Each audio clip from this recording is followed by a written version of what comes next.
casa, los empleados y los empleadores hablan de que están desarrollando actividades de teletrabajo o trabajo en casa sin diferenciarlas, pero la verdad es que sí existen algunas diferencias. Y la principal de ellas, pues que ya fue mencionada, es que el teletrabajo está arreglado en la ley. Existe una ley marco, que es la 1121 de 2008, que es la que le permite al empleador conocer y al empleado conocer cuál es el marco legal en el que puede moverse para implementar el teletrabajo en la empresa.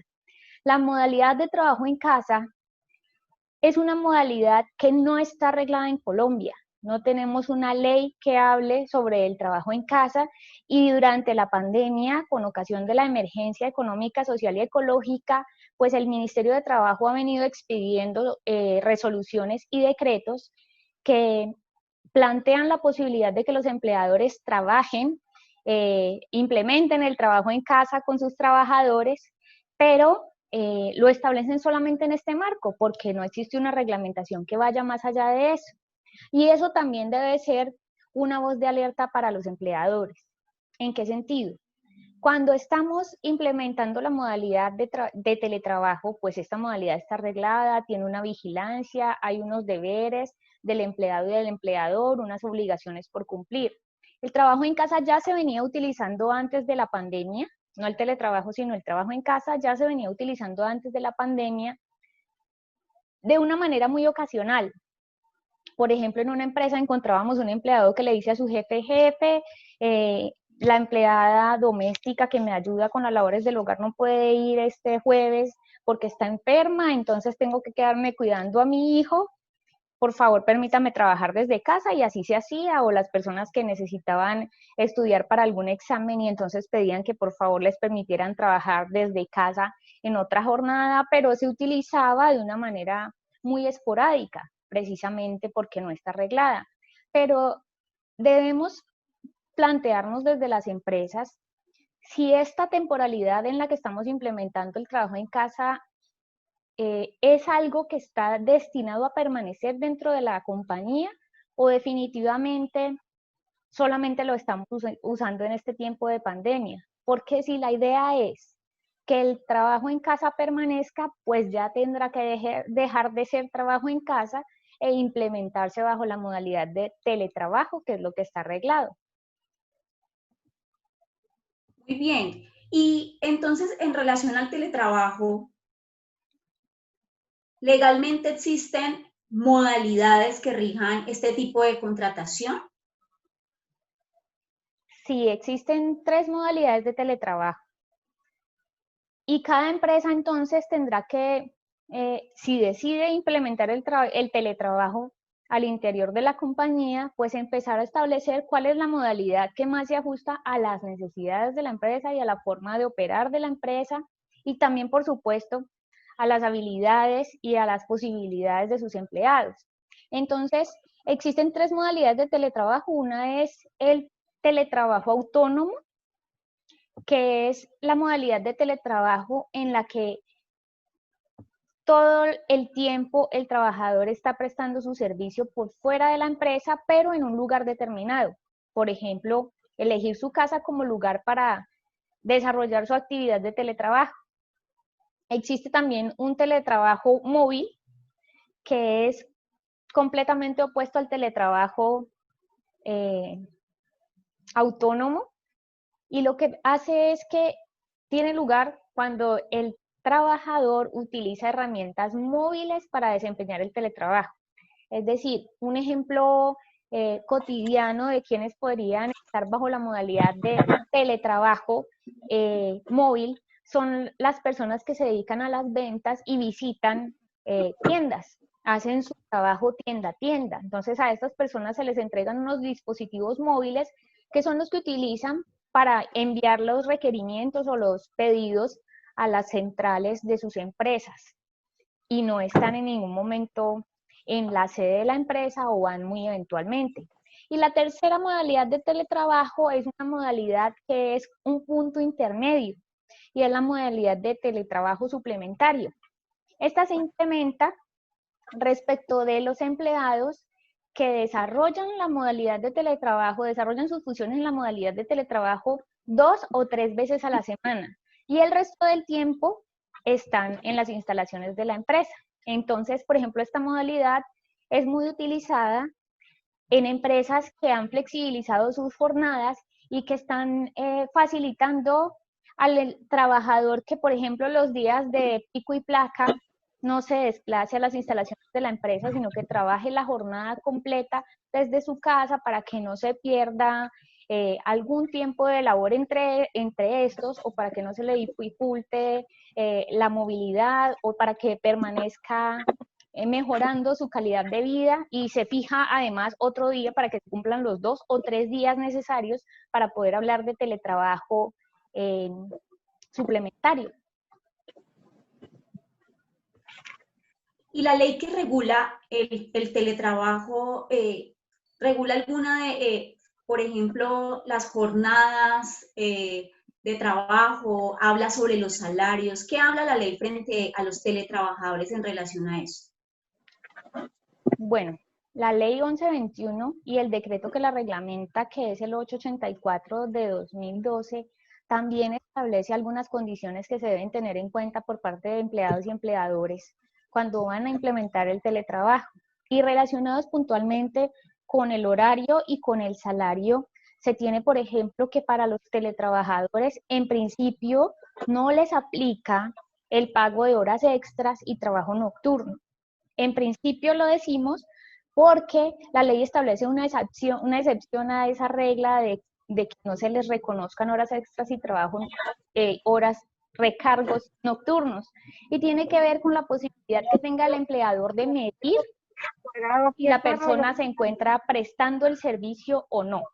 Es decir, si el empleador no tiene ninguna herramienta que le permita verificar que el empleado está efectivamente desempeñando las labores durante este tiempo que dura la jornada, y este menciona que se excede, que tuvo que trabajar hasta las 10, 11 de la noche, que no le fue posible resolver en el tiempo que se le había establecido la tarea que se le encomendó, y que por eso requiere el pago de horas extras, estas no, está el empleador obligado a reconocerlas, a menos que la empresa sí tenga una forma de medir el trabajo que el empleador está haciendo. Entonces, les doy un ejemplo: una empresa que tiene un call center y ahora, por efectos de la pandemia, y ha pasado con alguna empresa cliente de nosotros por la pandemia, entonces todos los empleados se han trasladado a desempeñar sus funciones desde el hogar. Pues el empleador instala en la casa de cada uno de los empleados, en su equipo de cómputo, un software que le permite verificar cuándo se conectó, a qué hora se conectó, cuántas llamadas hizo, a qué personas las hizo, cuánto duró cada llamada. Entonces tiene la posibilidad de monitorear si las personas que tiene contratadas en esta modalidad de teletrabajo están desempeñando las labores dentro de la jornada o definitivamente no, y también si tuvieron que trabajar horas extras. Otra diferencia, otra anotación que hace la ley 1121 de 2008 y el decreto 884 de 2012 sobre la implementación del teletrabajo con relación a horarios y salarios, es que debe haber un trato igualitario entre el teletrabajador y el empleado que está desempeñando las labores en la sede de la empresa. Es decir, un empleado que tiene el cargo de auxiliar operativo y se encuentra en las instalaciones de la empresa no puede devengar más o menos de aquel que está desempeñando las mismas funciones, el mismo cargo, pero en la modalidad de teletrabajo. Otra regla que establece la ley del teletrabajo es que los salarios de los empleados se deberán pactar de acuerdo a la naturaleza del trabajo. Es decir, que no cambian las condiciones en las que habitualmente la empresa reconoce las prestaciones o los salarios o los montos que tiene establecidos para el salario de cada uno de los empleados, por el hecho de que la labor se esté prestando en la modalidad de teletrabajo. Y una ventaja que plantea, que esta es una ventaja que finalmente redunda en la caja, en las finanzas de la empresa, es que para los empleados que están trabajando bajo la modalidad de teletrabajo, y devengan menos de 2 salarios mínimos, no se les debe reconocer auxilio de transporte. Y en esta medida, pues también significa una diferencia con respecto a los que ahora, hoy, dentro del marco de la pandemia, están desempeñando las labores en la modalidad de trabajo en casa, porque durante la pandemia se expidió el decreto 771 de 2020 que habla sobre el auxilio de conectividad, y entonces ordena a los empleadores que a las personas, a los empleados que tienen trabajando desde casa y que devengan menos de 2 salarios mínimos, o sea que antes se les pagaba el auxilio de transporte, ahora se les pague el auxilio de conectividad, que equivale al auxilio de transporte. Con el caso de los teletrabajadores, los teletrabajadores no tienen derecho a este auxilio de conectividad. Esas son básicamente las reglas que trae la ley respecto de jornadas y salarios de los teletrabajadores. Y frente a las responsabilidades que tienen los empleadores, ya que viene, doctor, usted comentando frente a esto, ¿cuáles son los deberes que tienen los empleadores para que se documenten sobre el tema quienes aquí nos escuchan?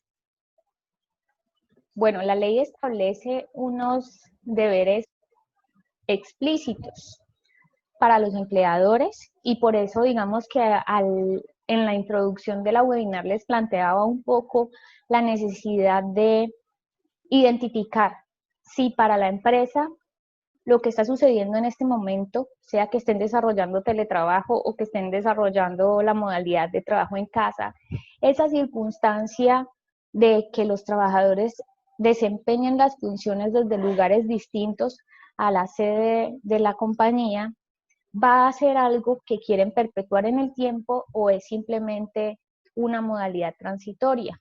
Porque si es algo que necesitan implementar en el tiempo, quizá encontraron ventajas que pueden tener frente a en la modalidad de teletrabajo frente a la modalidad que venían manejando antes de la pandemia, pues va a ser necesario que implementen estas cosas que la ley obliga.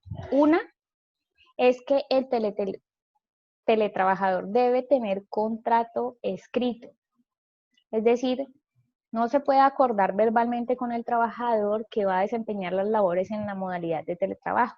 Y esto tiene muchas razones y entre ellas se explica desde la necesidad de establecer precisamente en ese contrato o en ese otro sí, si es que es un empleado que venía trabajando desde las instalaciones de la empresa y ha decidido que de ahora en adelante le resultaría mejor continuar con la modalidad de teletrabajo y así lo acuerda con el empleador, pues entonces no estaríamos hablando de un contrato de teletrabajo, sino de un otro sí al contrato inicial que esta persona tenía.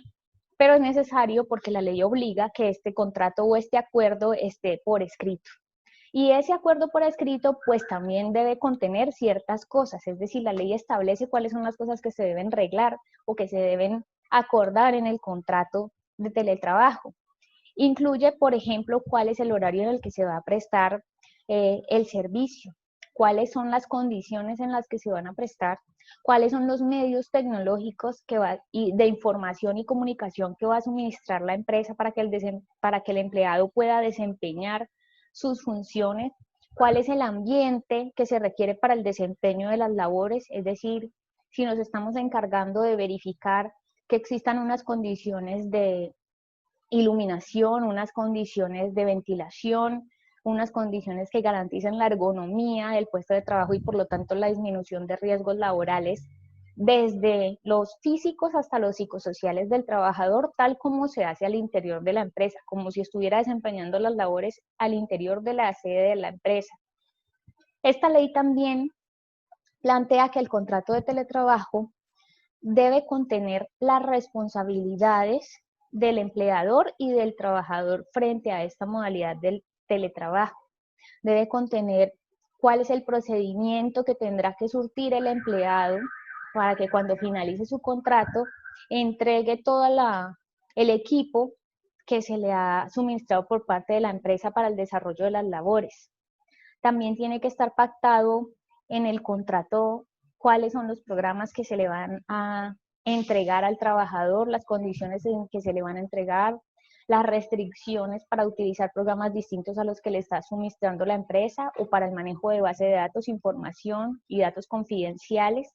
Tiene que estar reglado también cuál es el valor que se le va a reconocer al empleado por gastos de energía con relación al suministro de herramientas y el manejo que el empleado haga de estas. También debe estar señalado cuáles son las sanciones que podrían imponérsele en caso de que haga un mal uso de las herramientas que se le están suministrando.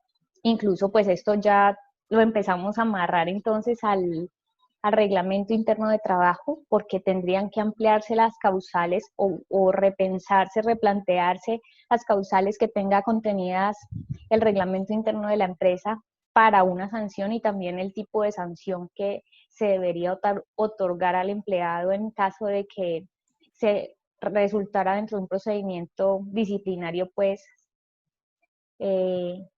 responsable de alguna de las faltas que están ahí relacionadas.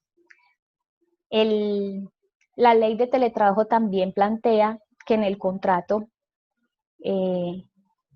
debe estar establecido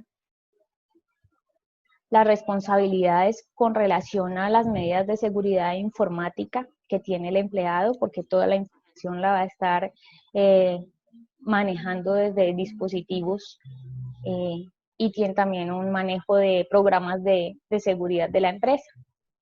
Esas son básicamente las obligaciones que establece la ley con relación al contrato. Pero además el decreto 884 de 2012 también establece unas obligaciones adicionales para el empleador para la implementación del teletrabajo. Y esta es incluir en el reglamento interno de trabajo el uso adecuado de equipos, programas y manejo de información. Y también informar a los inspectores de trabajo, que son los encargados de vigilar que el teletrabajo se esté implementando en el marco de lo legal. Y en concordancia con esto, doctora, ¿cuáles serían entonces los deberes para los trabajadores? Para los trabajadores, claro, existen también unos deberes. Esos deberes no distan de los que estén planteados por la empresa para todos los demás empleados, es decir, las obligaciones que tuvieran todos los demás empleados que no están bajo la modalidad de teletrabajo, pues serían las mismas que tiene el empleado que está bajo esta modalidad, pero además se le adicionan las que tienen que ver con el manejo y el cuidado tanto de las herramientas que se le suministran como de la información que maneja desde fuera, así como también la implementación de los correctivos que respecto al lugar desde el que va a desempeñar la actividad en teletrabajo le den la ARL y el sistema, quien implementa el sistema o el departamento del sistema que se encarga del sistema de seguridad y salud en el trabajo. Muy bien, doctora. ¿Y sabe usted cuáles son los beneficios del teletrabajo? Y conforme a ello, ¿hay algún estímulo financiero para las empresas? Bueno, las leyes marco del teletrabajo sí plantean que debe existir un beneficio, no sé si es económico o es de otro tipo, pero el decreto que desarrolla esa ley de teletrabajo, que es el decreto 884, no incluyó ningún incentivo para los empleadores. Básicamente se circunscribiría a los beneficios que se ha planteado desde diferentes estudios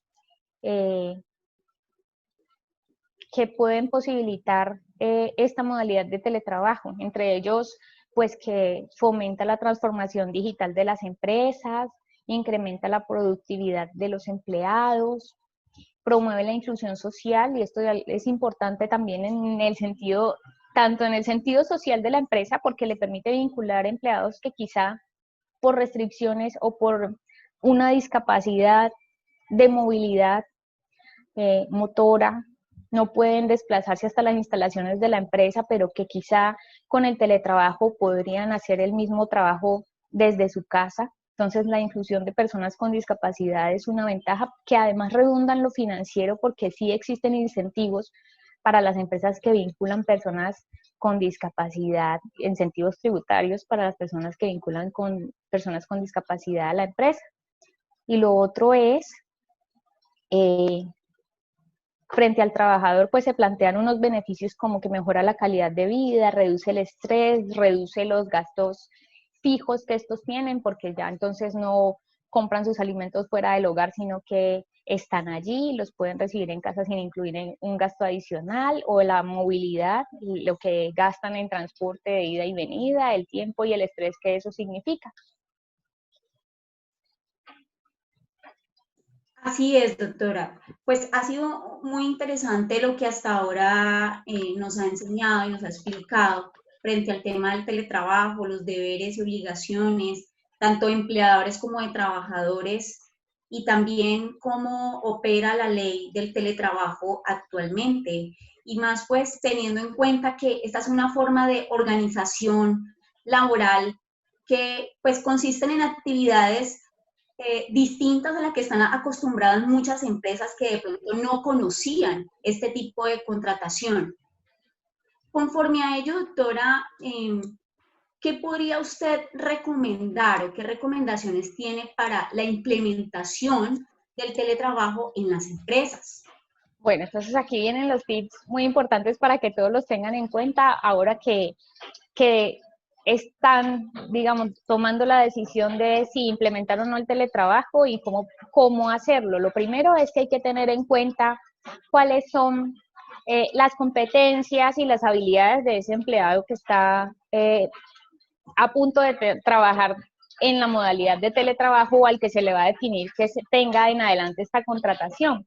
Porque dependiendo de esas habilidades, pues sabrán ustedes si la persona de verdad es apta para trabajar desde casa y eso no va a afectar su productividad, su desempeño, ni su estabilidad emocional y laboral, y si verdaderamente representaría una ventaja para la empresa. Lo segundo es que exista un acuerdo entre el empleado y el empleador de establecer esta modalidad de teletrabajo, y sobre el particular también es necesario que tengan en cuenta que cuando se pacta la modalidad de teletrabajo debe haber dos cosas. Uno, el formato de reporte de condiciones de trabajo que hace el empleador, es un autorreporte de las condiciones en las que prestaría sus funciones y desarrollaría sus labores para la empresa, pero además de ese autorreporte que está arreglado, también se requeriría que la empresa en una visita vigilara si efectivamente esas son las condiciones en las que el empleado puede prestar el servicio o cómo éstas podrían mejorarse,